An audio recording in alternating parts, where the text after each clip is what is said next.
Hi everyone, welcome to the webinar and workshop series conducted by TCS in lieu of the upcoming MCS exams happening in November 2024. My name is Nick and I'm one of the lead tutors and evaluators for MCS at TCS. So let's look at the session outcomes. Today's session is going to be a bit long relative to the other webinars and workshops, especially given the fact that I need to cover a lot in today's session. So first things first, I'm going to teach you answering and time management technique, which are crucial to get or to achieve a sure pass at your MCS exam. And I will also, as part of this session, I will also take you through mock number one. It's one of its questions and answers, thereby explaining how to implement the answering technique in a practical manner. And after you have learned these techniques, you are supposed to put your knowledge into practice when attempting the mock exams via our exam platform. And when attempting each of our mock exams, you are supposed to keep repeating the answering and time management techniques, which you are going to learn right now on a continuous basis, with the intention of mastering these techniques. If so, you will never run out of time at your real exam. And on top of that, you will come up with well-structured and high-quality answers. And at the very end of today's session, I will also share some tips which will help you overcome the pitfalls which you faced if you had failed the MCS exam previously. I will be highlighting what usually leads to a failure, and for each of these issues, I will be providing solutions. And before we get into the nitty-gritties, let me quickly remind you of the upcoming webinars and workshops which we have scheduled for you. So all these webinars and workshops are conducted free of charge. So make use of these free resources we offer, because if you attend these webinars and workshops, which are conducted on a weekly basis, you have the chance of getting in touch with me or our co-tutor, Jared, which will help you keep tabs about your performance on a weekly basis. And definitely, once you start attempting mock exams, you will have questions. So you can clarify all these questions and doubts at each of these weekly webinars and workshops. So the next webinar is happening on the 13th of October, which is the next Sunday at 9 GMT or 10 a.m. UK time. So in the fourth webinar, I will be taking you through examiners' comments with the intention of ensuring that you understand what's expected from you as per what's highlighted within the exam blueprint, thereby listening to what the examiner has to say about students' performance and what you need to achieve in order to be successful at your exam. And at the same webinar, I will also share some tips which will make sure that you gain a better level of confidence about your skill set. And at the same time, I will also mention what you need to do to manage exam stress, especially when attempting each mock exam, because if you're conversant about what you need to do to manage exam stress when attempting each mock exam, you will master this technique by the time you are facing your real examination.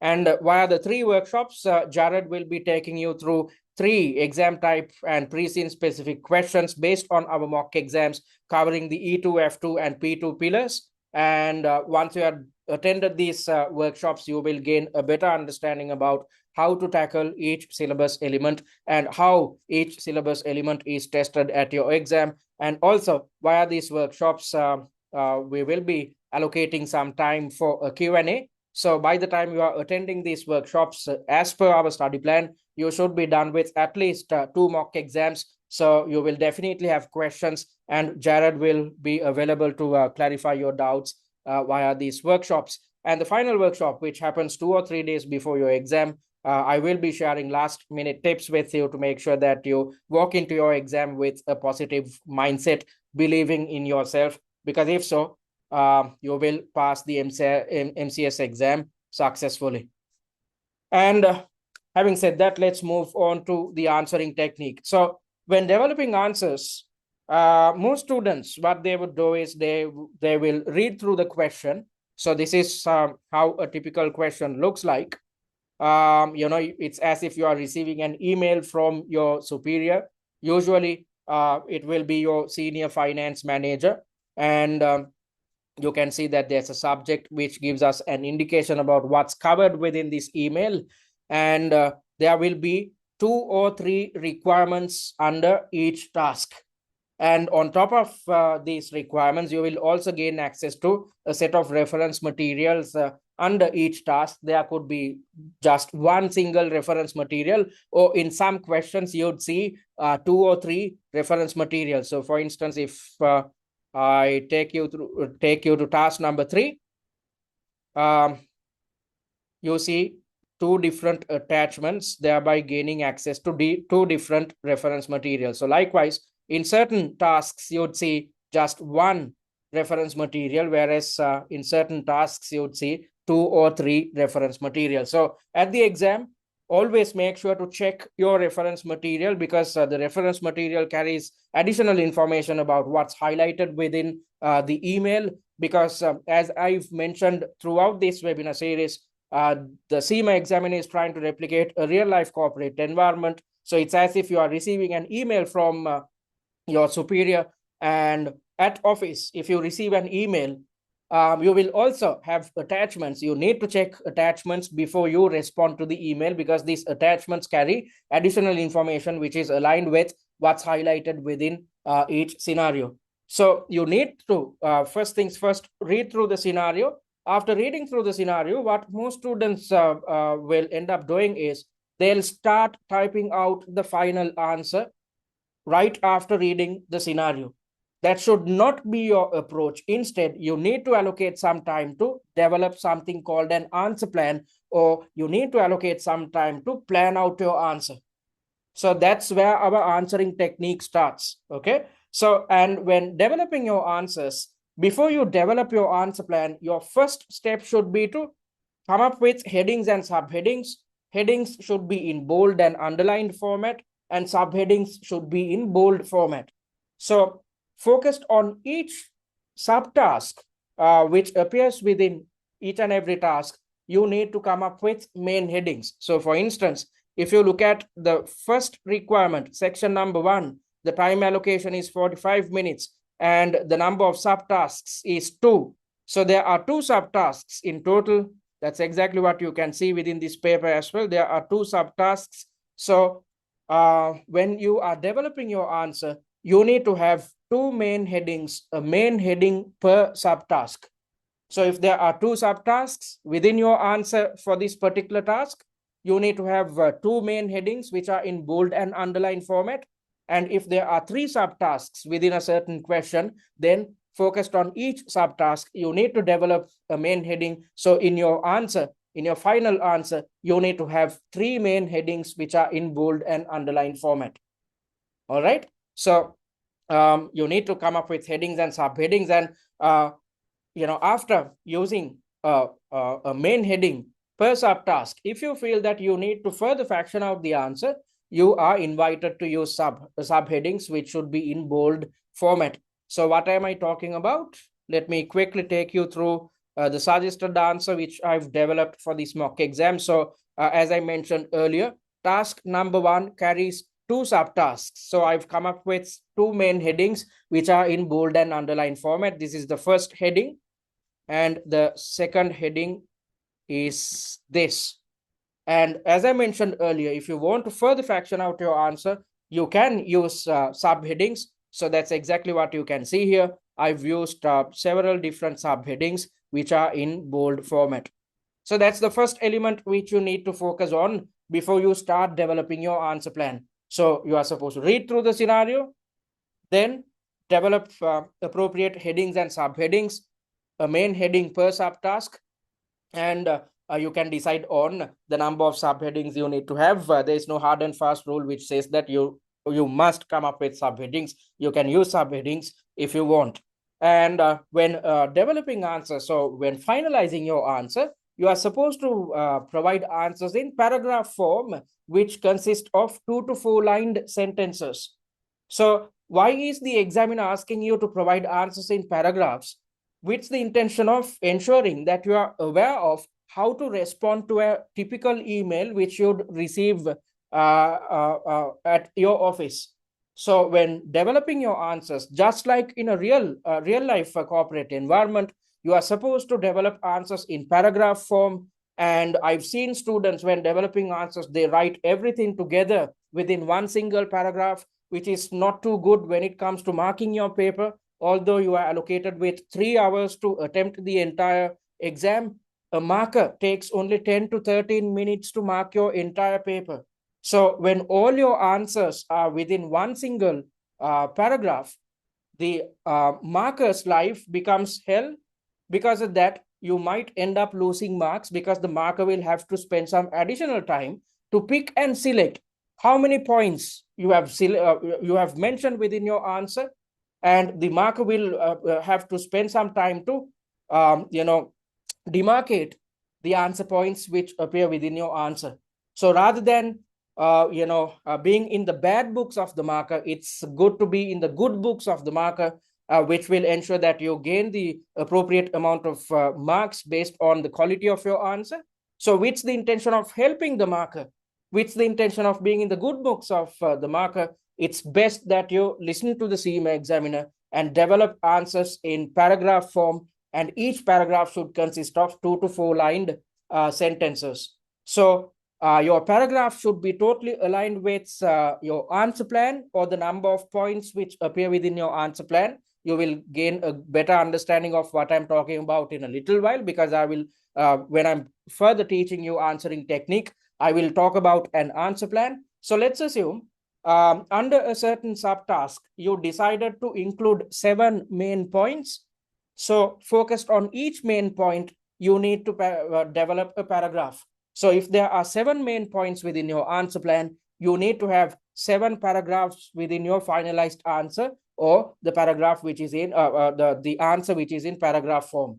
So this is what I'm talking about. As you can see throughout this answer, I've developed answers in paragraph form, and each paragraph consists of 2 to 4 lined sentences. So that's exactly what you can see here. I've used main headings and subheadings, and per main task, I've come up with a paragraph. I haven't written everything together in one single paragraph. Instead, I've demarcated or separated paragraphs with the intention of making sure that the marker can easily mark my paper, and at the same time, the marker can easily determine how many valid points appear within my fully fledged answer. So when providing answers, you are supposed to provide the answers in paragraph form. And how are you supposed to manage your time? So when managing your time, 1/3 of the time should be allocated towards reading the scenario and developing something called an answer plan, and 2/3 of your time should be allocated towards expanding the answer plan. So all in all, simply put, what you need to do is you need to allocate something like 5 minutes to read through the entire scenario, including the reference material. If your reading speed is not up to the expected levels, then you have to start working on your reading speed. If not, you will never manage your time at the MCS exam. So you are supposed to allocate 5 minutes to read through the entire scenario and the reference material. After doing it, you are supposed to spend something like 15 to 20 minutes to develop an answer plan focused on all subtasks which appear within your main task. So let me quickly show you what an answer plan looks like, or should look like. So this is an answer structure which you need to develop focused on the entire task within 15 to 20 minutes. So this is the answer plan for section number 1, which should consist of 2 main answers focused on the 2 subtasks which is covered within this section. So as you can see, I've come up with a main heading for the first main subtask, which is in bold and underline format. And this is how I've intended to structure the answer. And moving on to the second subtask, I've come up with a main heading, which is again in bold and underline format. And I've come up with an answer structure for the entire task. So within 15 to 20 minutes, you need to develop the entire answer plan focused on the section on which your knowledge is tested. So why should you develop something called an answer plan, or why should you focus on structuring your answer with the intention of ensuring that you are fulfilling the requirement in a successful manner? Because let's assume right after reading through the scenario, you start typing out your fully fledged answer or your final answer, and halfway through you realize that you are headed in the wrong direction. If so, you will end up deleting the entire answer and you'd have to start from scratch. So when you start from scratch, what happens is, in the back of your mind, you know for a fact that you have wasted a lot of time, and because of this issue, you will end up trying to develop answers extremely fast. You will panic. Panic leads to brain freeze. Brain freeze leads to a situation where you are trying to develop an answer, but you cannot think anything. So this leads to further panic. And when this is the case, you know for a fact that you do not stand a chance of passing the MCS exam. So rather than facing these type of inefficiencies when attempting your real exam, it's best that you stick to this answering technique, because as I mentioned earlier, the examiner is trying to replicate a corporate environment. So it's as if you are receiving an email from your superior. So when you are receiving an email from your superior, let's assume you are actually receiving this email at office. Once you receive an email, what will you do? You will try to read through the email and understand what's highlighted. Then based on it, you will come up with a structure, or you will come up with a certain set of points, with the intention of ensuring that you have covered everything within your response. And once you have the structure at your disposal, you will end up, typing out the final response. Because why would you do something like that? To make sure that you address all the concerns which appear within the email which you just received. So it's quite easy for you to do this at office, because you're not working under pressure.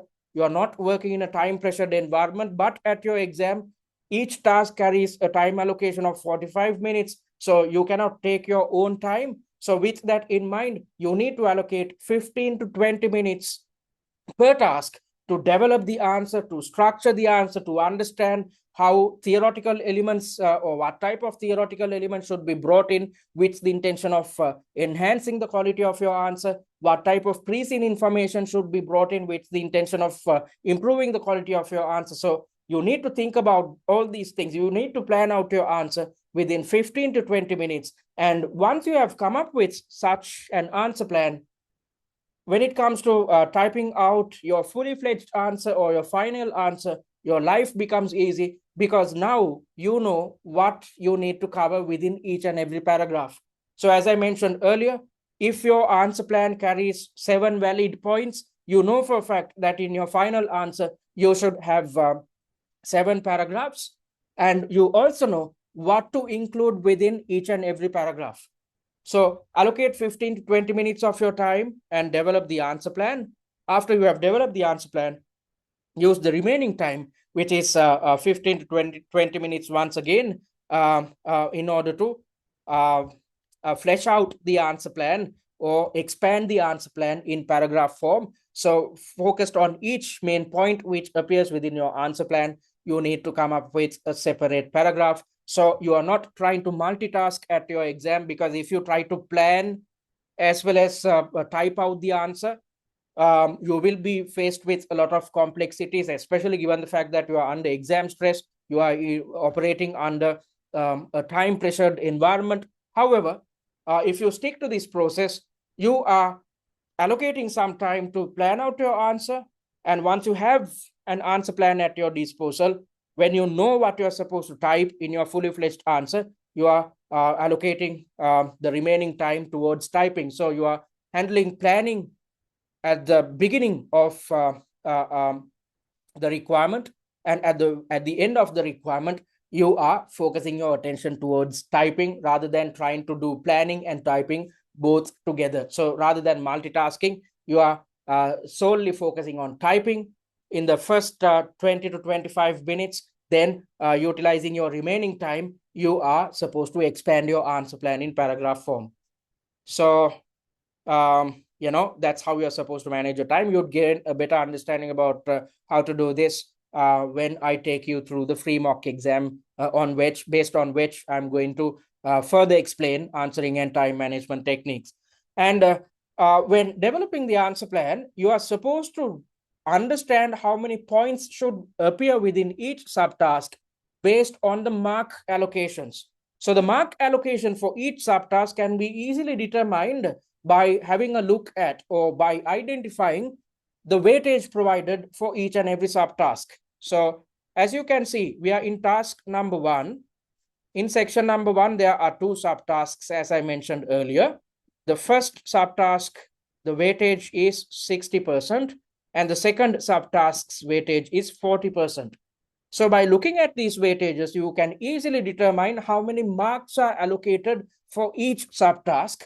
And once you understand the mark allocations, you can then easily determine how many valid points should appear within the answer plan of each subtask. So how are you supposed to do this? As you know, let me quickly go to the answer plan. So I've highlighted how to do this within the document, which will be uploaded to the website after this session. So as you can see, we are on task number 1. The total mark allocation is 37.5 marks per task. So 37.5 marks into 4 comes up to 150 in total. So each the mark allocation focused on each task is 37.5 marks. And as I mentioned earlier, by looking at the weightage, you can easily understand how much marks are allocated for each subtask. So 60% of 37.5 marks come up to 22.5 marks, and 40% of 37.5 marks come up to 15 marks in total. So each valid point carries 2 or 3 marks. So each valid point, since it carries 2 or 3 marks, in order to gain 15 marks, you need to come up with 5 to 7 valid points within your answer. So let's assume you are developing the answer for the second subtask or subtask B. The weightage provided is 40%. Based on that, the marks allocated are 15. So in order to gain 15 marks, you need to understand how many answer points need to appear within your answer plan. So each valid point carries 2 or 3 marks. So in order to score 15 marks, you need to come up with 5 to 7 valid points within your answer plan. So let's assume you plan to come up with 6 valid points within your answer plan. So based on it, you develop an answer plan which carries 6 valid points. Then when it comes to utilizing your remaining time, when you are expected to flesh out your answer plan or expand the answer plan in paragraph form, when finalizing your answer, you need to come up with 6 paragraphs. So if you thought to include 6 answer points within your answer plan, then within your final answer, you need to have 6 different paragraphs, thereby developing a paragraph per answer point. So that's how you are supposed to develop answers which are totally aligned with mark allocations. By sticking to this technique, you are making sure that your answers are not too short or too long, because I've dealt with students who end up spending a lot of time on the first subtask, and towards subtask B, they end up having limited time. So because of that, they provide half-hearted answers, or they provide incomplete answers towards the last subtask rather. So because of that, they end up failing the MCS exam. So rather than facing all these inefficiencies, I'm highlighting a technique where you are supposed to look at each subtask and determine the number of points which need to appear within each subtask based on mark allocations. When you do this, you are developing answers which are totally aligned with the weightages or the marks allocated for each subtask. And do not spend time on formatting, because you won't get any marks for formatting. The only type of formatting which you should be concerned about is with regards to developing a main heading which is in bold and underlined format for each subtask. And if you want to use subheadings, you can do so. If you are using a subheading, it should be in bold format. And per answer point, you need to develop a paragraph which consists of 2 to 4 lined sentences. Other than that, you need not worry about any type of formatting. And always remember, it's always about the quality of the points, not the quantity. So the marker is not going to look at your word count. I've seen tutors out there saying that in order to gain 15 marks, you need to type this amount of words and whatnot, which is totally irrelevant, because at office, is your boss going to look at the length of your email, or is your boss going to look at the quality of your email? The length does not matter in a real life corporate environment. So your word count is irrelevant. Instead, you should solely focus on developing answer plans which are totally aligned with mark allocations. And once you have the answer plan at your disposal, you are supposed to flesh out your answer plan in paragraph form, thereby developing a paragraph per answer point. And you also need to, when conducting your preparations, you need to be conversant about or be aware of your typing speed. So you need to have the ability to type 20 words per minute. So if your typing speed is bad, there are so much platforms out there which you can use free of charge to get your typing speed up. And at the same time, simply what you can do is you can purchase a newspaper and start typing, allocate an hour on a daily basis and start typing the newspaper. That's the best type of practice which you can do to improve your typing speed. So in the upcoming days, on a daily basis, if your typing speed is not too good, purchase a newspaper and start typing out the content of the newspaper on your laptop or on your computer on a daily basis, allocating 1 hour of your time. If so, by the time you are attempting the MCS exam, you will considerably improve your typing speed, because typing speed has everything to do with muscle memory. So in order to improve your muscle memory, in order to improve your typing speed, you need to start practicing right now. So that's that. So let's look at the steps which you need to adhere to when developing answers. So first things first, as I mentioned earlier, you are supposed to read through the scenario, not just the scenario. You have to read the information which appears within the reference material. You need to do it within the first 5 minutes. So 5 minutes are up by the time you have read through the scenario. You have 40 minutes remaining. And when it comes to developing the answer plan, the first step should be to reiterate each requirement in your own words in a concise manner. What am I talking about? So as you can see, if we look at the first subtask, the requirement reads as, firstly, evaluate the implications of entering into the business of manufacturing and selling of solar panel windows on Shinyglas business model. So this is quite long, and when you are under exam pressure, you will have to keep reading this requirement twice, thrice, or 4 times in order to gain an understanding about what you are supposed to cover within your answer. And on top of that, whilst developing the answer plan, if you want to check whether you are headed in the correct direction, it's rather than referring to this rather long subtask, it's best that you have a shortened version of the same subtask. So with that in mind, you are supposed to reiterate the requirement in your own words in a concise form. That's exactly what you can see here.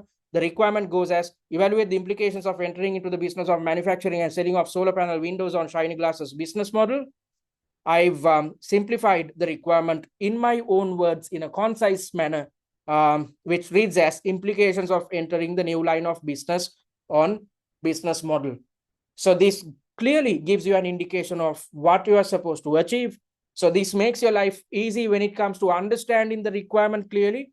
And on top of that, as I mentioned earlier, whilst developing the answer plan, if you want to check whether you are headed in the correct direction, if you want to check whether your answer plan is 100% aligned with the requirement, you can easily refer back to the simplified requirement and check whether your answer is aligned with the requirement.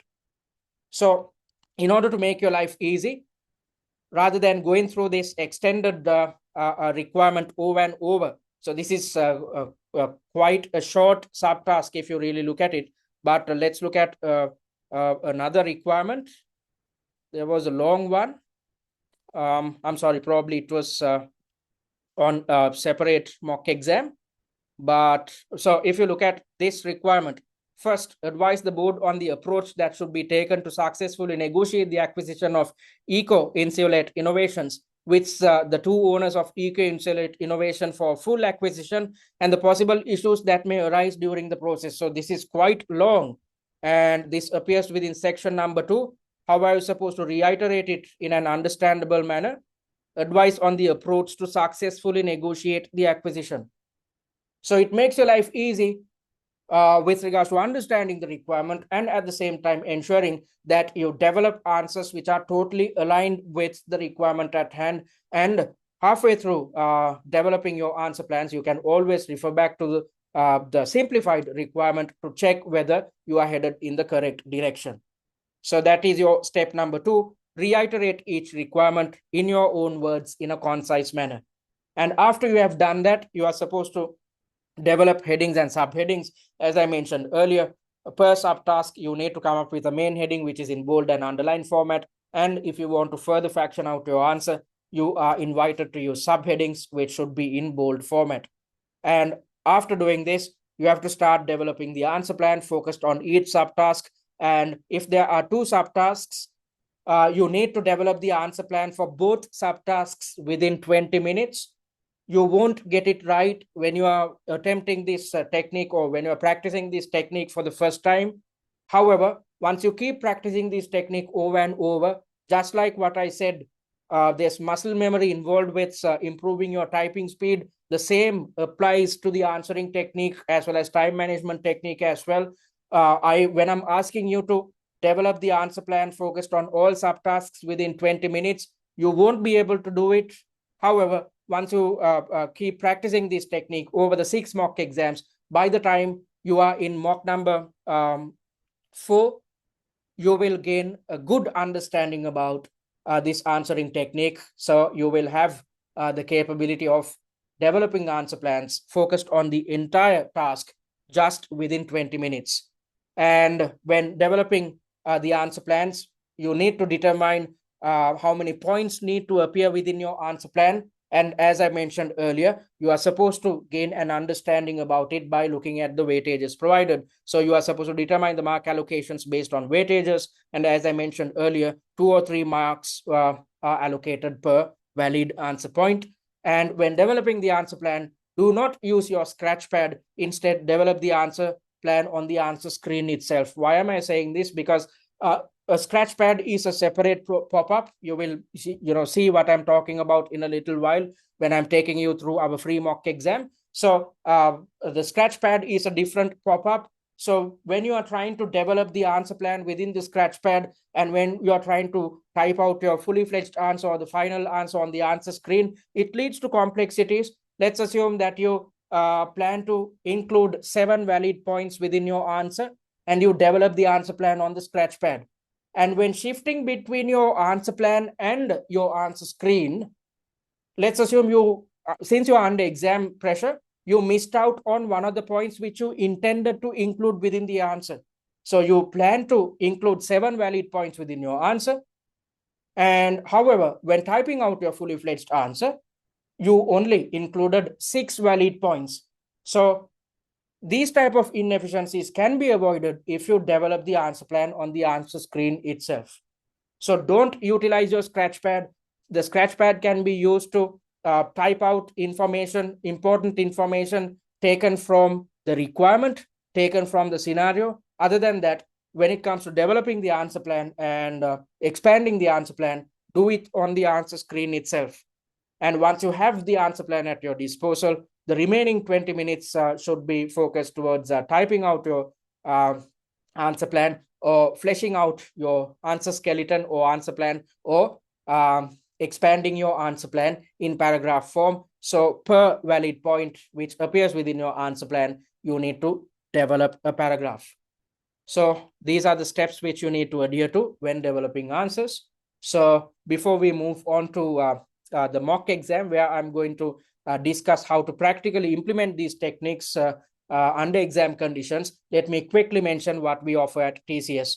So I'm on the MCS page, and if you're yet to check our free content, click on this button and create a free user account. Via this free user account, you will gain access to the recorded versions of the webinars and workshops which we conduct on a weekly basis. In addition to that, you will also gain access to the first mock exam, its suggested answer, and the answer plan. Additionally, you will have the opportunity of attempting the first mock exam under exam conditions via our exam platform. So in order to gain access to all these free resources, click on this button and create a free user account. And if you are interested in investing on our paid content, click on this button and check out the samples of study resources which we offer at TCS. And if you're yet to join the MCS WhatsApp discussion forum, click on this button and join it. Via this forum, you can engage in group learning. And at the same time, if you have any issues, you can raise these concerns. Myself and Jared are always there to help you guys out. Additionally, we will also be sharing a plethora of free resources via this WhatsApp group. So click on this button and join it if you are yet to be part of it.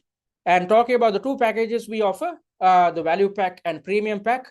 The value pack is designed for students who had completed their CIMA OTQ exams tied to the management level.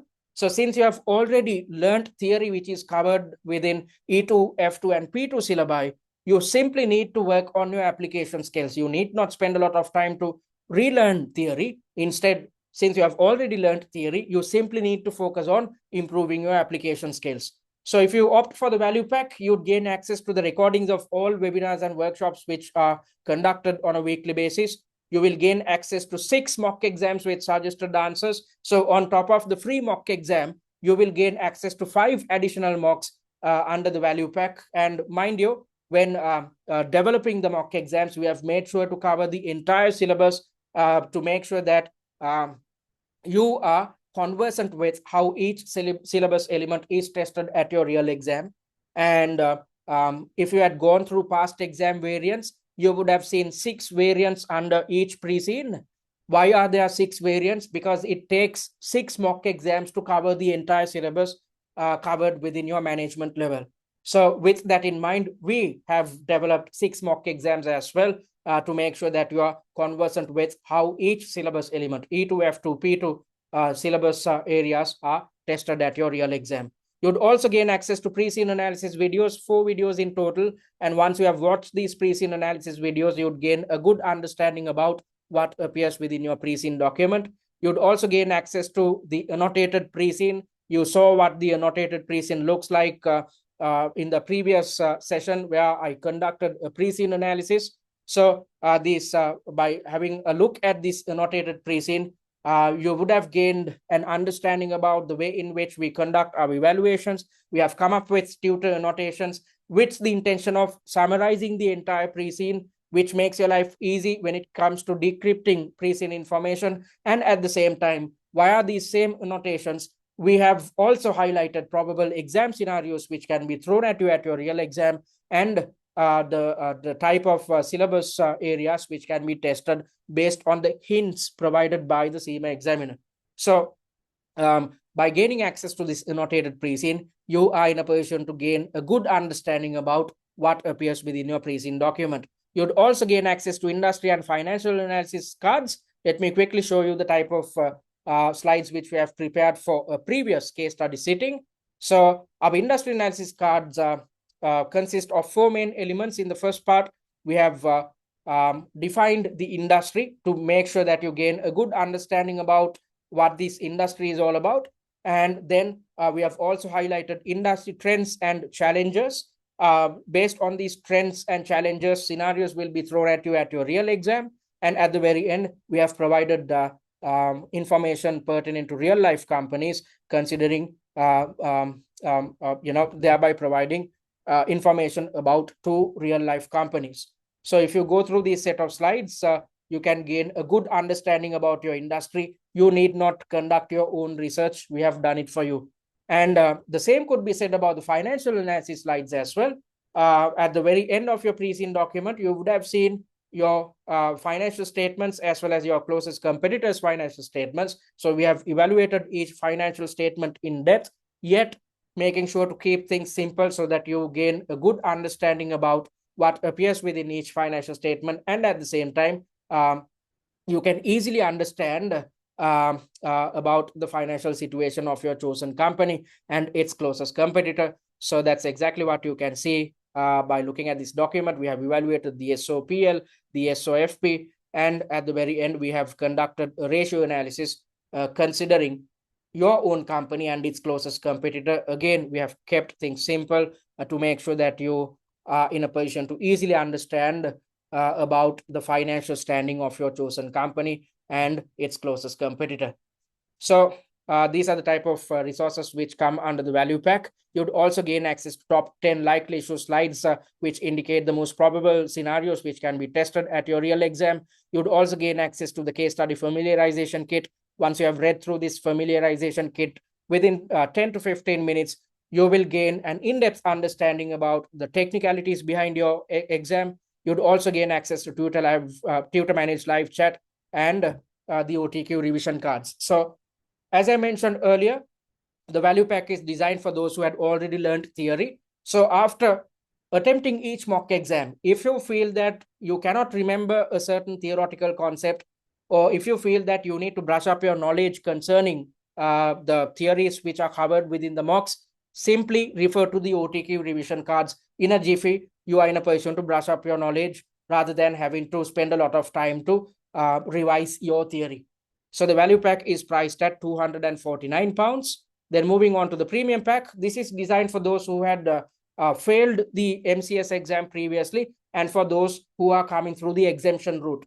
So both these sets of students have the same problem. They have gaps in theory knowledge as well as issues with application. So with the intention of improving your theoretical knowledge or teaching you theory and improving your application skills, we have developed additional resources, study resources on top of the value pack. So under the premium pack, in addition to the resources which you'd get your hands on under the value pack, you'd also gain access to the online mock exam platform. So we are giving you the opportunity to attempt all 6 mock exams under exam conditions. We have developed a mock exam platform which is akin to the Pearson VUE system. So you have the opportunity of practicing answering and time management techniques across the 6 mock exams under exam conditions. And at the same time, when you are attempting a mock exam via the exam platform, you will be exposed to exam stress. It's best that you are exposed to exam stress right now rather than at your real exam, because in the next webinar, I will share some tips about what you need to do to manage exam stress whenever you face it when attempting the mock exams. So by practicing these techniques, you will be extremely successful at your real exam, because you'd know whenever you are stressed, you'd know what to do because you have practiced it, since you have practiced the 6 mocks under exam conditions via our exam platform. You'd also receive one-on-one tutor feedback on the last 3 mock exams. Let me quickly show you the type of feedback which we offer at TCS. As you can see, we have evaluated each and every paragraph with the intention of highlighting the shortcomings, because without understanding your shortcomings, there's absolutely no point of moving on to the next mock exam. So we have developed a study system which is solely focused on you understanding your shortcomings, because if you understand your shortcomings, you can work towards overcoming them. That's the best type of revision you should conduct moving on with our study plan. So you can see the type of feedback which we offer, in-depth feedback. And at the very end, we have, let me quickly scroll down. Yes, at the very end, we have provided mark allocations on subtask by subtask basis. And we have also indicated a success rate, thereby indicating the subtasks in which you have not done a good job. So looking at this answer script, this student has not done a good job with regards to developing answers for task 3C. So after receiving tutor feedback, your job is to redevelop answer plans. Again, you'd understand what I'm talking about in a little while when I've taught you answering technique in full. So after receiving tutor feedback, when it comes to redeveloping answer plans, rather than wasting time focused on the entire mock exam, you are simply supposed to focus on overcoming your shortcomings. So what are you supposed to do? You are supposed to redevelop the answer plan focused on just subtask 3C. That's the best way to improve. That's the best way to utilize limited time, thereby trying to understand your shortcomings and trying to overcome them when conducting your preparations. So that's the type of feedback you'd receive under the premium pack. And you'd also gain access to answer plans of all mock exams.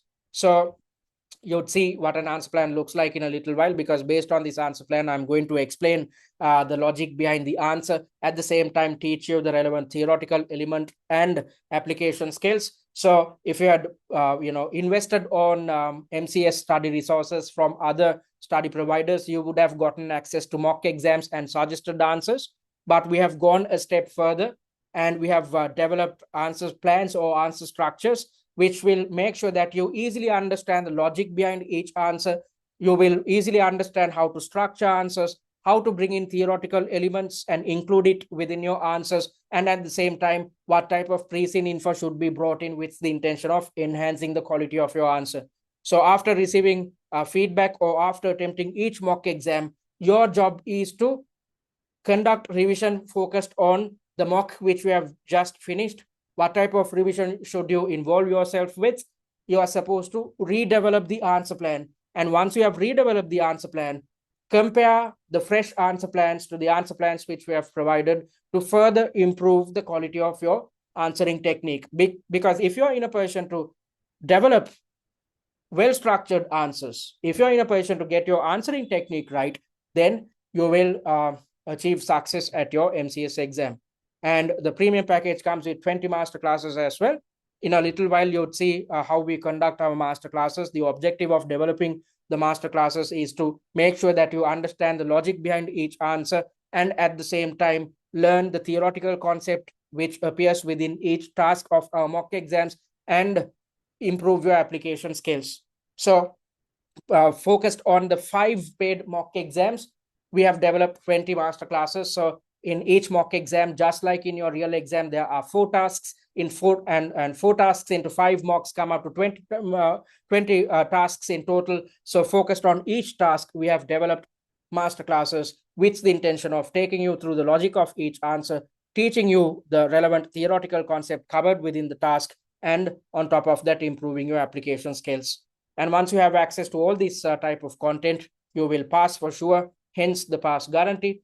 So if you invest on the premium package and end up failing, which is highly unlikely, you will gain access to the premium content in your subsequent sitting free of charge. However, in order to claim the pass guarantee, you have to complete these 3 requirements. You have to complete all mock exams. You have to complete all 6 mock exams. If not, you are testing your luck at your real exam. We cannot ensure a pass. We cannot guarantee you a pass, because the objective of attempting the 6 mocks is to gain a good understanding about how each syllabus element can be tested at your exam.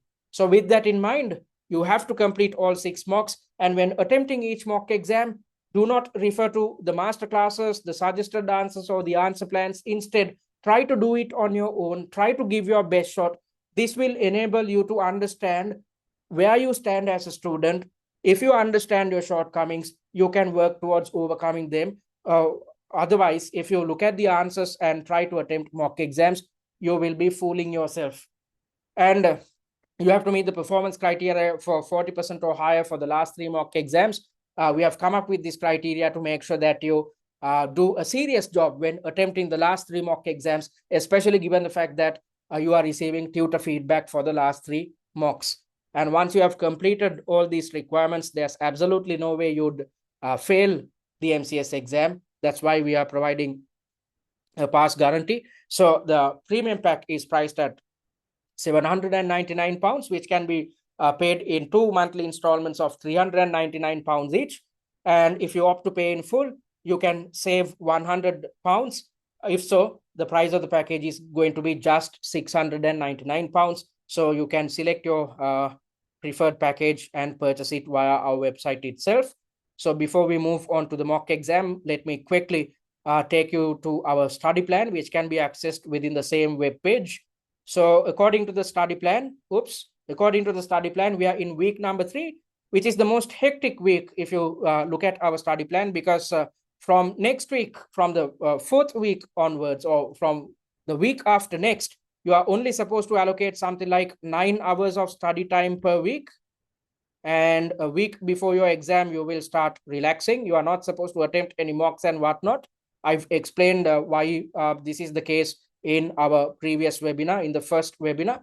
So in the upcoming week, which is the 3rd week, you are supposed to allocate 12 hours of study time. Why 12 hours? Because in the upcoming week, you are supposed to attempt 2 mock exams. You are supposed to attempt the free mock exam, and on top of that, you are supposed to attempt mock number 1. So in the upcoming week, since you are going to learn, since you have already learned answering and time management techniques, you are supposed to put your knowledge into practice, thereby attempting the free mock via our exam platform. After you are done with it, you will gain a good understanding about your shortcomings. You will understand whether you are capable of sticking to the answering technique, whether you are running out of time, whether you have gotten your bearings with how to structure answers and whatnot. And after going through this process, after being exposed to this exercise, you are supposed to attempt mock number 1 within the same week. And after attempting the first mock, watch the 4 master classes to learn theory and improve application skills. And again, put your knowledge into practice by redeveloping answer plans focused on mock number 1. So that's what you are supposed to do in the upcoming week. So it's going to be a bit hectic compared to the other weeks. But if you stick to the study plan, you will pass for sure. Because if you keep practicing the answering and time management technique, which you learned right now when attempting each mock exam on a weekly basis, you will for yourself see an improvement in the way in which you structure your answers, an improvement in the way in which you inculcate theory when developing your answers, bring in pre-seen information and whatnot. And you are not simply attempting a mock exam per week. You are conducting your revision focused on the same mock exam. You are not only attempting mock number 1, you are supposed to redevelop answer plans after you have attempted mock number 1. So that's the best way to improve your answering technique. So on a weekly basis, you are supposed to carry out 3 main tasks: attempt the weekly mock exam, watch the 4 master classes to learn theory and improve application skills, and redevelop answer plans. So out of the 9 hours, which should be allocated towards the weekly studies, you are simply supposed to find 3 hours to attempt the mock under exam conditions, then find 1.5 hours to allocate towards redeveloping answer plans. Everything else is handled by us. So if you stick to this simple study plan, you are in a position to gain more than 100 marks when your pass mark is just 80. All right, so that's the guarantee which we provide at TCS. Having said that, let's move to the discussion of mock exam 1. So before we move on to the discussion, let me quickly explain how the exam platform works, because you will see a replica of we have developed the exam platform as a replica of the Pearson VUE system. So it's best that you gain an understanding about the functionality of the exam platform before you start attempting mocks. So once you enter the exam platform, it will consist information about the number of sections, the time allocation per section, and the number of subtasks and whatnot. And once you click on the begin button, you will be directed to the question page. So as you can see, the mock number and the section number is there. And the remaining time is mentioned, as well as the task number. There are 4 tasks in total. So out of the 4 tasks, this screenshot was taken from the mock pertaining to task number 1. And you'd also see 4 different buttons. There's a calculator button, which gives you access to a calculator. Not that you'd have to use the calculator at all times. You might have to rework a certain ratio, such as the gearing ratio. Other than that, you will not be expected to utilize the calculator at all times, because you are not supposed to conduct a lot of calculations in this exam. And you'd also gain access to a scratch pad. Once you click on this button, a pop-up will appear. You'd see these things in a little while in a practical sense. So once you gain access to this pop-up, whilst reading through this question, if you have something to type out, then you can do so on the scratch pad. And mind you, let's assume you wrote something on the scratch pad when you are in section number 1, when attempting task number 1. By the time you are in task number 2, you will have a new scratch pad. Nothing will appear on your scratch pad when you are in task number 2. And you'd also have 2 different buttons which gives you information pertaining to the reference material. As I mentioned earlier, under each task, there will be an attachment, 1 or 2 attachments. So these appear within the reference material. So by clicking on this button, it will lead to a pop-up again. And you'd also have access to your pre-seen document, which can be accessed by clicking on this button. And at the bottom of the page, you can see that there's a next button. If you click on the next button, you will be directed to the answering, or you'll be directed to the answer screen, and you are supposed to type out your answer in this area. And as you can see, you still have access to the calculator, the scratch pad, the reference material, as well as the pre-seen. Once you click on this pre-seen button, when you are on the answer screen, you will have access to your pre-seen document as well as the information which appears within your task. So you need not go back and see the information which appears within your task. By clicking on this button within the answer screen itself, you can gain a good understanding about what appears within your task. If you want to go back to the question once more, you can do so by clicking on the previous button. And once you're done with your answer, you are supposed to click the submit answer button, which will direct you to the second task. If you run out of time, if your 45 minutes are up, then you will be automatically directed to task number 2. And once you are in task number 2, mock 1 section 2, there is no back button or previous button. You saw a previous button when I was explaining about section number 1 and how the answer screen appears. There's a previous button, but now you can't see a previous button. So once you're done with the first task, once your time is up, you cannot go back to task number 1. So that's exactly why you need to think about managing your time in 4 45-minute slots rather than thinking about how to manage time across 3 hours.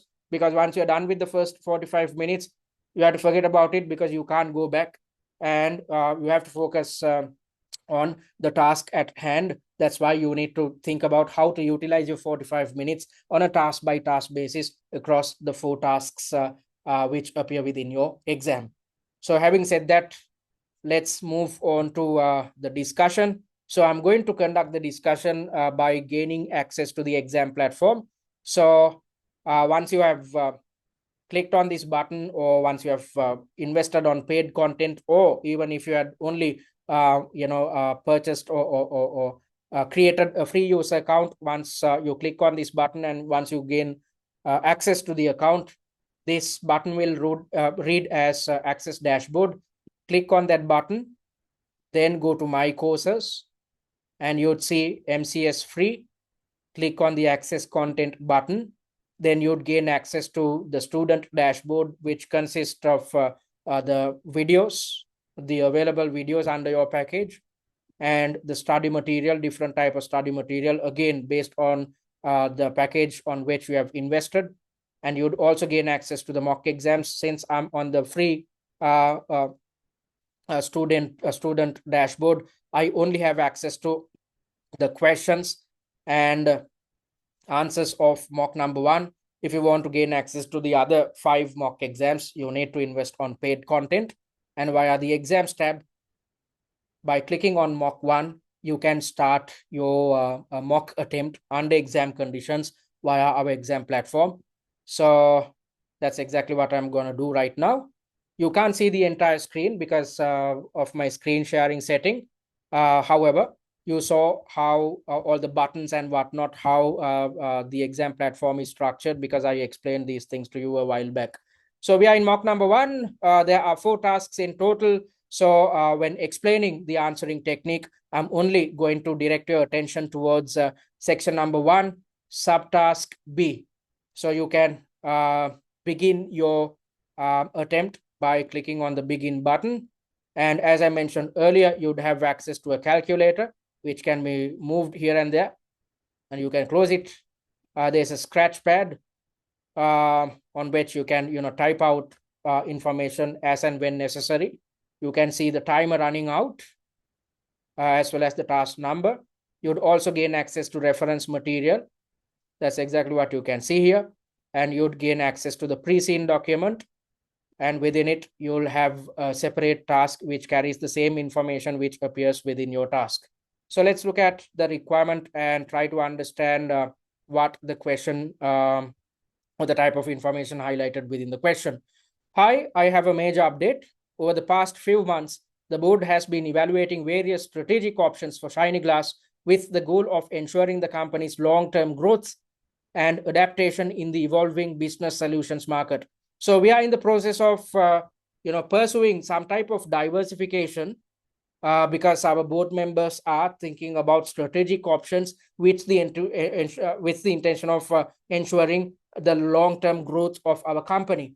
The board firmly believes that diversification is crucial and is actively exploring the potential of entering the retail market for solar panel windows. So this question gives us an indication about something new which we are trying to exploit or which we are trying to do. So what are we trying to do? We are trying to get into the business of manufacturing and selling solar panel windows. According to the leading lifestyle magazine Trendy Homes, Solar King, a frontrunner in the solar industry, successfully launched solar windows some time ago. See attachment. So let's try to understand what appears within the newspaper article. So the newspaper article reads as Harnessing the Future, Solar Panel Windows for Sustainable Living. Homeowners are seeking ways to reduce their carbon footprint while maintaining comfort.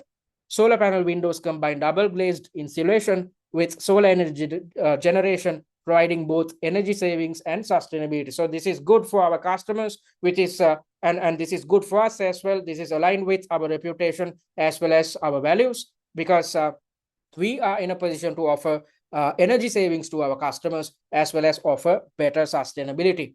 Leading the charge rather, Solar King, a front runner in the industry, introduced solar panel windows 6 months ago. So there's already a competitor in the market, and the demand for the product has surged since its launch. So this is in high demand. These sleek modern windows offer insulation, soundproofing, and electricity generation during daylight hours, reducing reliance on external energy sources and lowering bills. They are durable, weather resistant, and enhance the look of homes, all while being highly functional. So these windows are technologically sound, and at the same time, they look good when used within homes as well, which will further drive customer satisfaction. Ideal for eco-conscious homeowners and commercial buildings. So these type of solar panel windows can be used within commercial settings as well as within households. Solar panel windows offer noise reduction, security, and long-term cost savings. Regular cleaning and professional installation are necessary to maintain the efficiency. So in order to make sure that we are in a position to gain the best out of these solar panels, we have to, or the customers have to professionally maintain these windows, and these windows should be installed in a professional manner as well, making them a leading energy efficient solution for the future. So the reference material is taken from Trendy Homes, one of the newspapers, one of the lifestyle magazines within our market. And with the growing global emphasis on sustainability and green, sorry about that. Where was I? With the growing global emphasis on sustainability and green technologies, this product could create new revenue streams for Shinyglas. The retail business of solar panel windows will operate in a similar manner to that of our current double glazing window retail operations. So the way in which we sell these windows, the retail business will be quite similar to our existing way in which we conduct our business. We will be manufacturing standard and bespoke solar panel windows. That's exactly what we are up to right now. When selling double glazed windows and doors, we manufacture standardized products which are sold to commercial partners such as construction firms. And on top of that, we consider the varying needs of customers, thereby designing bespoke windows focused mainly on households. So we can do the same thing when manufacturing this new type of products, and we will be providing all the associated after-sales services similar to those provided in our existing market. So things are quite the same when it comes to the way in which we offer our services to our clients. The board would like to evaluate all aspects of this new business proposal before making the final decision. In view of the above, I need you to draft me a briefing paper on the board covering. The first question is focused on the business model. I'm not going to explain it. Instead, Jared will take you through in one of the workshops. Instead, I want to direct your attention towards the second subtask. Identify and explain the business risks that can arise from entering into this new line of business. So that is your requirement. We have read through the scenario. I've taken you through the reference material. So let's move on to the answer screen by clicking on the next button. So we are on the answer screen. And as I mentioned earlier, when it comes to developing the answer plan, your job should be to focus on developing the answer plan on the answer screen itself. And if you want to gain access to the reference material, click on this button. There will be a pop-up. And considering this pop-up, you can easily, the information which appears within this pop-up, you can easily develop your answer plan within the answer screen itself. And by clicking on this button, you will gain access to your pre-seen document. And the information which appeared within your task will appear within the task tab under the pre-seen window. So considering this information, you can start typing out your answer on the answer screen itself. Okay, so, and if you want to go back, you can click on the previous button and go back to the question.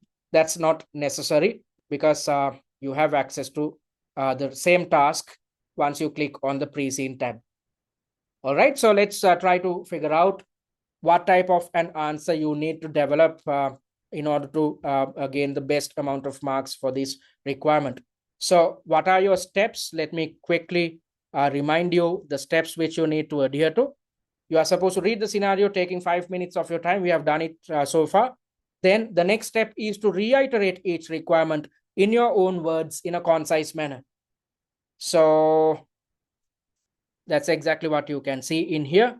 I've reiterated the requirement in my own words in a concise manner. The requirement is to identify and explain business risks that can arise from entering into this new line of business. So I've reiterated the requirement in my own words in a concise manner.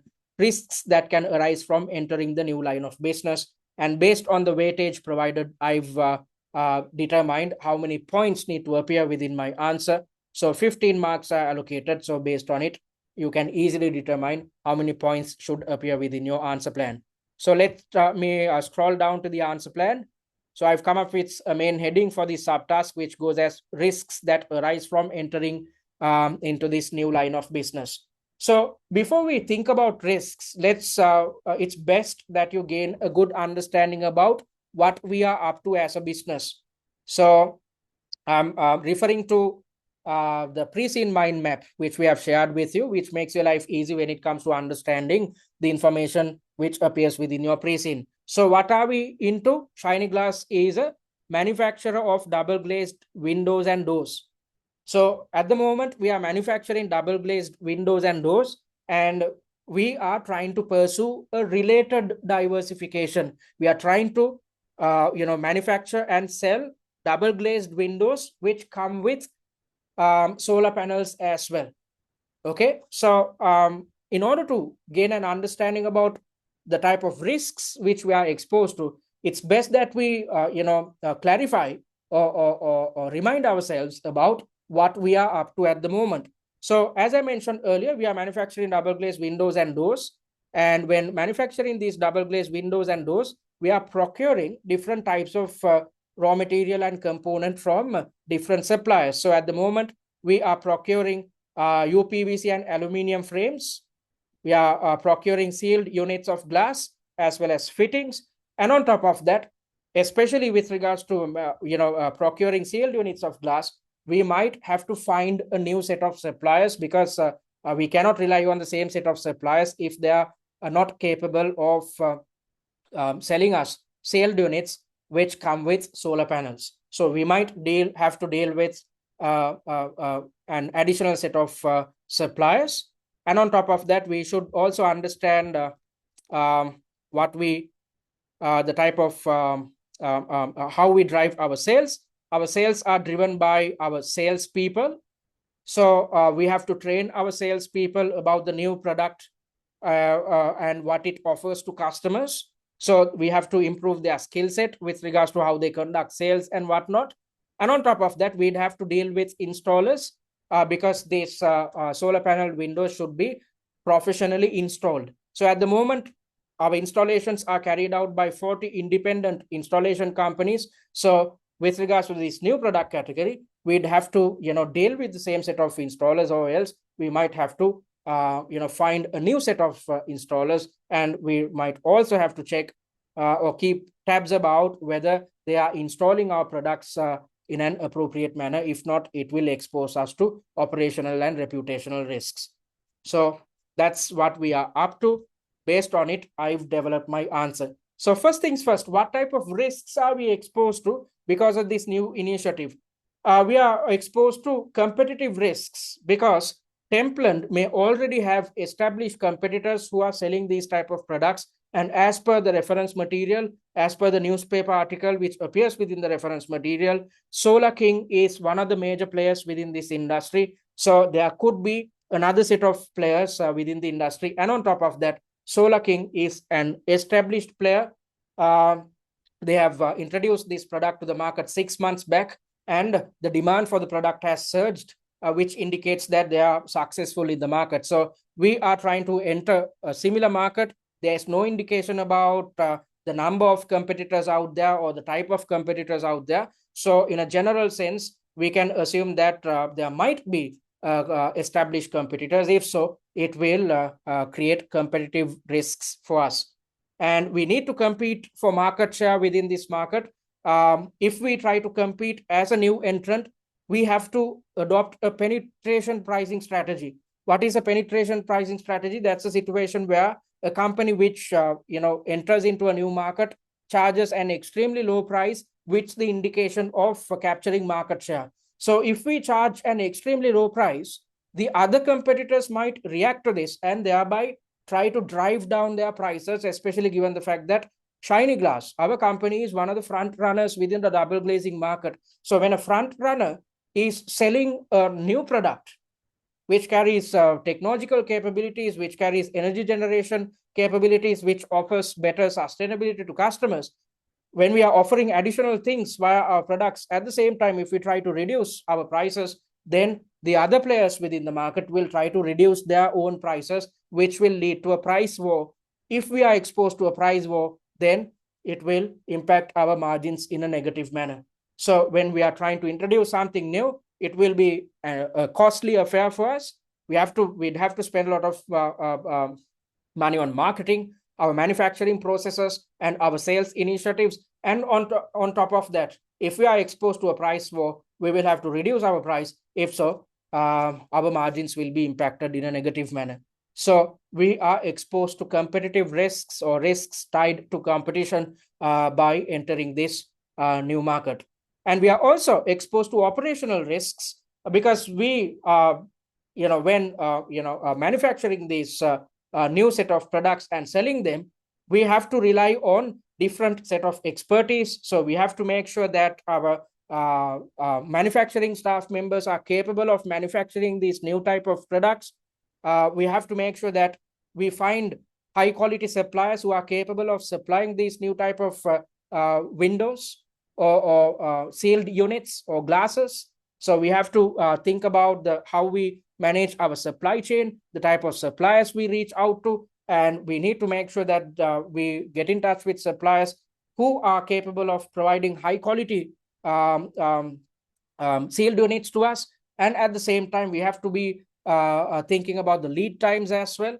And when trying to do something new, we have to adopt new manufacturing and operational procedures, which might lead to operational risks, because whenever a company is trying to do something new, there will be hiccups, there will be accidents, there will be issues. So all these things will expose us to operational risks. And due to these operational issues, if we are exposed to any delays, customers will be impacted by them, and therefore customer satisfaction will reduce. And if there are supply chain disruptions, we are not in a position to supply to our customers on time. If we are exposed to manufacturing complications within our factories, if there are installation inefficiencies, because as per what's highlighted within the scenario, these windows should be installed by professionals. So we are at the moment dealing with 40 different companies. However, we need to see whether we are in a position to find new installers who carry the capability of professionally fitting these windows as per the requirements of customers. So if there are installation inefficiencies, it will impact us in a negative manner, all in all leading to customer dissatisfaction. So if we are exposed to certain operational risks simply because we are trying to do something new, then it will expose us to low values of or low levels of customer satisfaction. And on top of that, we are exposed to staffing issues as well. We need specialized staff to handle manufacturing, sales, and installation of these windows. So we have to get our manufacturing right. And on top of that, we have to make sure that our salespeople are doing their job properly, thereby trying to sell these products to our customers. And on top of that, we have to make sure we install, or the installers install these windows in an appropriate manner. So the risks which we are exposed to when doing this new initiative is with regards to poor service. If our salespeople are not too aware of the type of benefits behind these windows might be a bit heavier than the normal ones. If so, when dealing with customers, the salespeople should have the capability of understanding whether they can promise to fix a solar panel window within a certain customer's premises. You have to think about the strength of the walls and whatnot. So if there's poor service due to the fact that the salespeople are misinformed or they were not well trained, or if there are errors due to us manufacturing defective units, all these issues will lead to negative reviews, and negative reviews will therefore negatively impact customer trust, which is going to be detrimental for us in the long term. And we might have to hire employees with specialized knowledge in solar energy systems and installation, with the intention of overcoming these type of staffing issues. And on top of that, we definitely will have to train our salespeople and factory staff on a regular basis. At the moment, we are training our salespeople whenever we are recruiting a new salesperson, and every 6 months we conduct a sales training. So we might have to increase the frequency in which we carry out our training initiatives, especially given the fact that we are trying to pursue a related diversification. And we are also exposed to reputational risks tied with this initiative. At present, looking at our brand, we are known as a company which provides value for money. So that's a situation where we offer high quality products, but at competitive prices. However, solar panels will be more expensive. So when trying to, sell something expensive, we might have to increase our price. So if we are seen as a company which is charging an extremely high price, or which is charging a premium price, when the current reputation is based on providing value for money, it might lead to a situation our brand gets diluted. And on top of that, on top of brand dilution attached with the pricing strategy, we are also exposed to risks pertaining to installation errors and poor quality of the windows, especially since we rely on third parties to purchase sealed units. So if there are issues with regards to installation and the sealed units purchased from a third party, it will hurt our brand, and this in turn will not only impact our reputation pertaining to manufacturing and selling solar panel windows. It will impact reputation of our existing range in an adverse manner as well. So reputational damage will affect both solar panel windows and our existing core business. So when developing this answer, I've utilized my knowledge gained via the P2 syllabus. Under your P2 syllabus, there's an indication about the type of risks a company is exposed to when trying to do something new. So we are exposed to the risk of competitors, risks created by competitors by trying to operate in a new market. We are exposed to various different types of operational risks when trying to manufacture a new set of windows, when trying to sell our new set of windows. And at the same time, since we rely on quality installations, we are exposed to operational risks. And we have to think about the staff as well. We are exposed to staffing related risks, especially given the fact that things will be a bit different within our manufacturing facility. Our salespeople, the way in which they conduct their sales operations will change a bit. And on top of that, we have to rely on professional installers, and all these issues will lead to reputational risks. So Additionally, when developing my answer, I've considered the information presented in the scenario, and at the same time, before I started developing the answer, I explained what we are up to at the moment. So I've taken information from the pre-scene with the intention of further enhancing the answer. For instance, I've mentioned that at present we are offering value for money. However, since the solar panels will be more expensive, it might lead to a situation where we are faced with a brand dilution.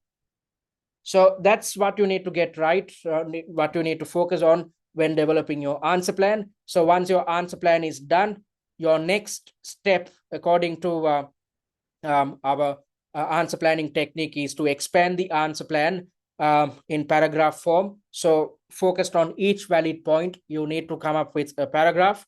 So that's exactly what you can see in here. Business risks of entering the solar panel window market, competition, operational risks, then staffing, and reputational risks. And for each point, I've come up with a paragraph which consists of 2 to 4 lined sentences. All right, so that's the answering technique. And when attempting the mock exam via our exam platform, put these techniques into practice and see whether you are capable of developing answer plans within 20 minutes. Even if you run out of time, even if you are not capable of developing an answer plan within 20 minutes, that's quite normal because you are trying to do this for the first time. Even if you run out of time, that's okay. Focus your attention towards getting your answer plans right. Even if you take 40 minutes to develop the answer plan for the entire task, I don't mind, because with practice, you can significantly improve the speed at which you develop your answer plans. Having said that, let's move on to the last part of today's webinar, where I'm going to highlight shortcomings faced by students when conducting their preparations and how to avoid these shortcomings. Before I do so, I see some questions had come through. I'm going to pause the recording and I'll address these questions and then move on to the last part. Let me pause the recording. All right, so thank you folks for those questions. So let's try to understand what you need to do to overcome your issues which led to a failure in your previous sitting. So first things first, you need to conduct your own personal reflection to figure out whether you gave your best in the last sitting. I will be in a little while highlighting the shortcomings. So when conducting this reflection, try to understand whether you were exposed to the same set of issues which I'm going to highlight in a little while. And when discussing these problems, I will also be providing solutions to overcome them. So, by practicing these solutions, by adhering to these guidelines, you can make sure that you avoid all these shortcomings when conducting your preparations focused on your upcoming MCS exam. So when conducting your reflection, you need to understand where you went wrong in your exam previously. You need to diagnose the reasons first and address them this time, or else you'd keep repeating the same mistakes over and over again. That's exactly why I said, when attempting each mock exam, do it on your own. Try to give your best shot. That's the best way to understand where you stand as a student, what your shortcomings are. Because if you understand your shortcomings, you can work towards overcoming them rather than blindly attempting mock exams. Just because you attempt mocks, you will not pass this exam. Instead, you need to focus on conducting revision, focused on the mock which you attempted, or the weekly mock which you attempted, thereby redeveloping answer plans. So if you structure your answers appropriately, that's the best way to gain the most amount of marks, or if possible, full marks for a certain subtask. So let's assume you attempted the mock exam and you were trying to address a question which was testing your knowledge about risk identification. So when attempting the mock exam, you only covered the first two parts. And once you are done with the mock exam, you are supposed to watch the master classes. And after watching the master classes, you will understand, okay, I only, included 2 points, but I could have come up with, several different points as well. So once you know the logic behind the type of answer which you should have developed, after you have learned the necessary theoretical element, after you have learned application, then put your knowledge into practice by redeveloping the answer plan. So I'm not asking you to find 3 hours again and attempt the entire mock exam once more. Instead, solely focus your attention towards redeveloping the answer plan. And once you have redeveloped the answer plans, compare them to the answer plans which we have provided to further improve your understanding about the way in which you should structure your answers or what you should have considered when developing your answer. So focusing on redeveloping answer plans is the best way to overcome your issues and ensure a first time pass at your MCS exam. And refer to the mocks, suggested answers, and the answer plans to understand how to structure your answers appropriately. And you might not have opted for tutor feedback last time, focused on your mock exams. If not, it's best that you opt for tutor feedback this time, especially given the fact that you need to understand your shortcomings before trying to avoid them. You might not have the capability of understanding your shortcomings on your own, especially if you are coming through an exemption route. If so, it's best that if you failed previously, it's best that you opt for tutor feedback this time, because that's the best way to understand your shortcomings. And this paves way to a situation where when you are conducting your preparations in the upcoming weeks, you can avoid these shortcomings. And the action plan should be to work smarter than the previous attempt. What's the smartest approach which you need to stick to? Just adhere to our study plan. According to the study plan, you are not supposed to wait until the last moment. You are supposed to start attempting mocks on a weekly basis from this week onwards. So on a weekly basis, you just need to find 3 hours to attempt the mock and 1.5 hours to redevelop the answer plan. So your real responsibility is to find 4.5 hours to focus on the weekly mock exam. Everything else is handled by us. So that's the smartest approach which you need to adhere to. I'm not asking you to allocate hours and hours of study time, which is not going to be easy. I know for a fact that you are managing your work as well as life. So the most easiest way to conduct your preparations in a stress-free environment is to make sure that on a weekly basis you attempt the mock and redevelop the answer plan. Other than that, it's just a matter of watching a set of master classes. And what are the common reasons which leads to a failure? The first issue is practicing just 2 or 3 mock exams. As I mentioned earlier, the CIMA examiner develops 6 different variants. Why? Because in order to cover all syllabus elements, it takes 6 mock exams. So if you attempt just 2 or 3 mock exams, you will be testing your luck at your real exam, especially given the fact that you have not gotten an understanding about how each syllabus element is tested at your exam. So rather than taking a chance, it's best that you attempt all 6 mocks when preparing for your upcoming exam. And on the top of that, if you attempt all 6 mocks, you stand a chance to perfect your answering and time management technique. Because as I mentioned earlier, if you attempt 6 mocks, it's as if you are repeating answering and time management techniques 24 times over. And on top of that, on 6 different occasions, you will be exposed to exam stress. You will understand what I'm talking about. If you had sat for a CIMA case study examination before, you will find it easy to tackle the first 45 minutes, especially given the fact that if you look at the human brain, our attention span is just there for 45 minutes.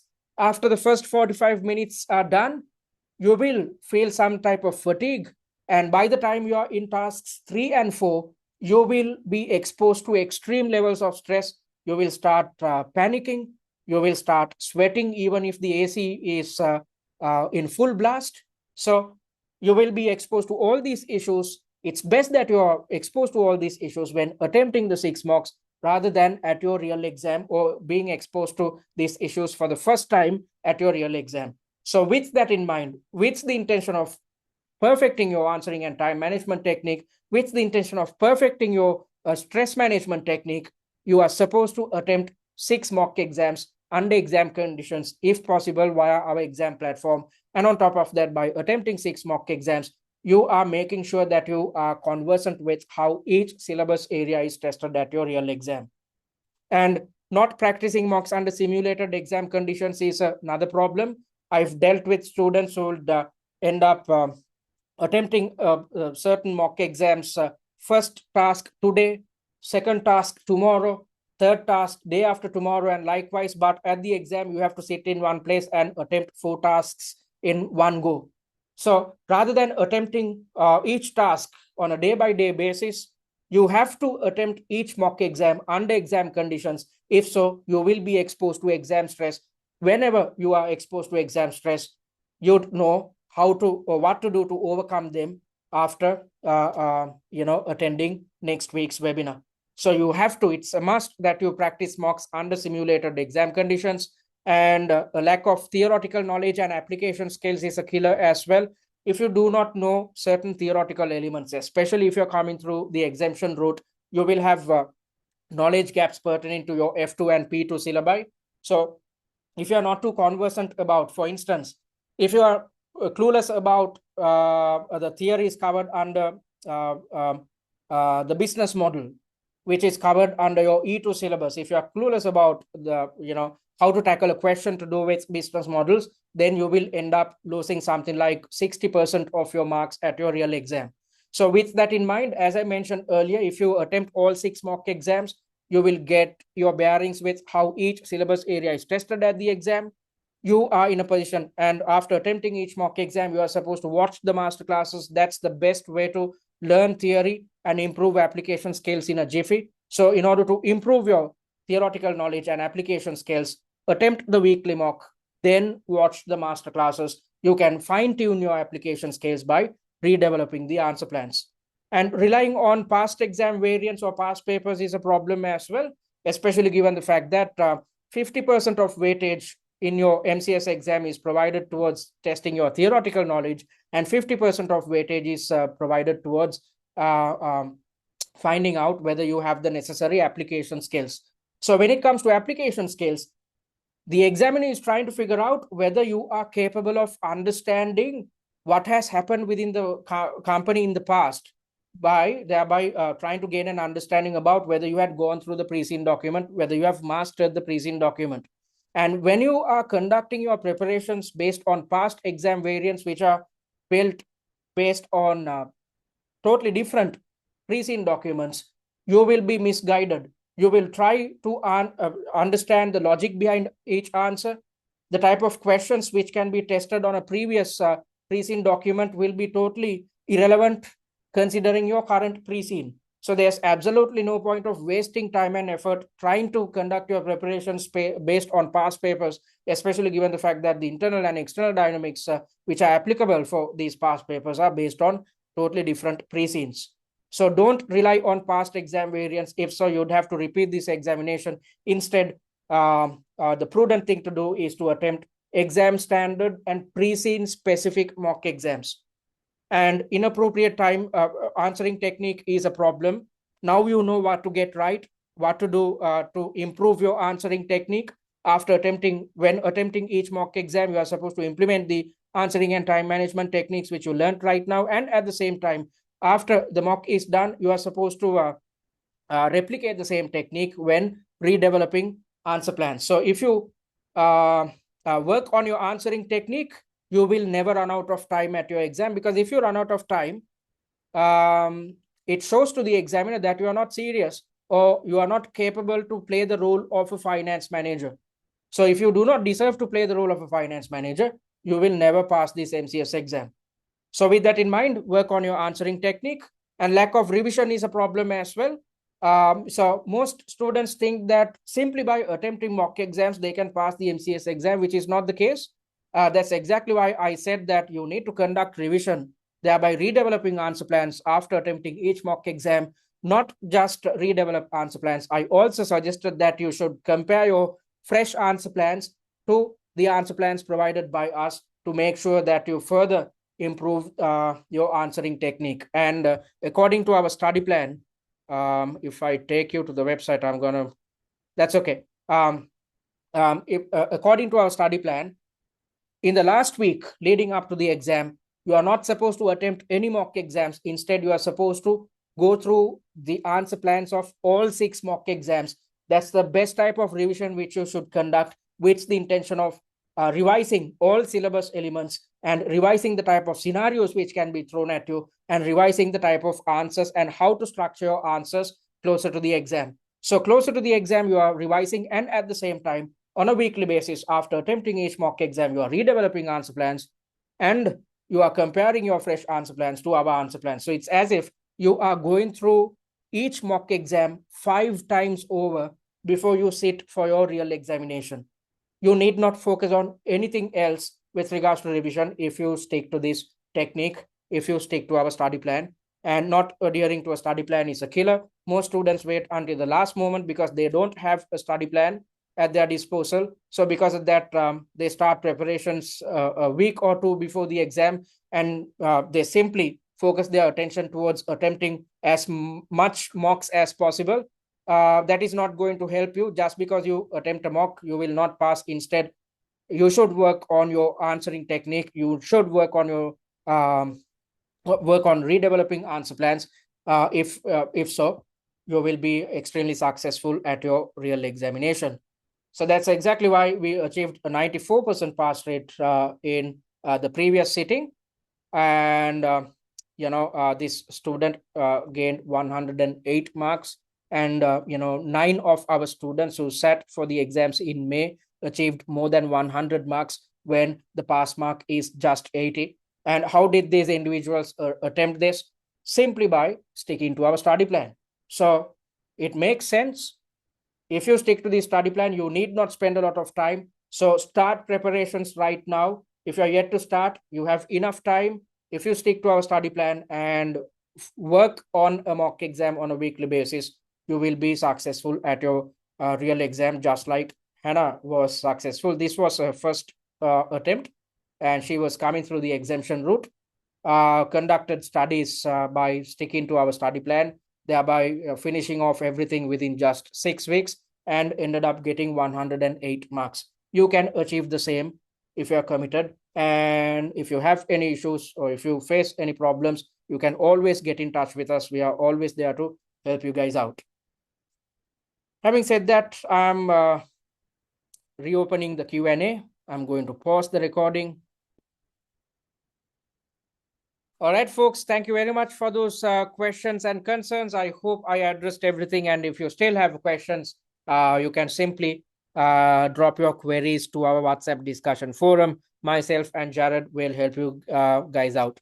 And if you want to contact us, you can do it via our website, which is www.study@tcs.com. Simply go to our website and click on the contact button and drop your message. Our admin staff will get in touch with you during office hours via email. And you can email us at info@study@tcs.com, as well as WhatsApp us on this number. I invite you guys to follow us on our social media handles, especially YouTube and TikTok, because the recorded versions of the webinars and workshops will be uploaded onto our YouTube channel. And on top of that, via the TikTok handle, as I mentioned in the Q&A, via the TikTok handle, you will gain access to a set of videos, which is a good mind map of the entire pre-scene. So on your way to office, keep watching these TikTok videos on a continuous basis until the day of your exam to make sure that you gain a good understanding about what appears within the pre-scene document. And if you're yet to read the blog post, which we have developed, focus on your pre-scene, go to our website, click on the blog button, and read through this article or the blog post which we have developed, which is a good summary of the entire pre-scene, which will give you a good understanding about what appears within your pre-scene document. So make use of all these free resources we offer for your benefit. So having said that, it brings us to the end of the third webinar. I hope you gained something out of this, and I invite you guys to attempt mock number 1 under exam conditions via our exam platform, thereby practicing answering and time management techniques. Try to understand where you stand as a student. By doing this, by sticking to this process, you'd understand your shortcomings. And after you're done with it, start attempting the other mocks on a weekly basis. Attempt the mock exams, watch the master classes, then redevelop answer plans on your own. And for the last 3 mock exams, by the time you are attempting the last 3 mocks, you will have a good understanding about the answering and time management techniques. You will never run out of time. That's exactly why we are providing tutor feedback for the mocks where you have mastered. We are giving you some time to master answering and time management techniques before we provide tutor feedback. So I expect to see you guys next Saturday when I'm going to take you through examiners' comments as well as share stress management techniques with you.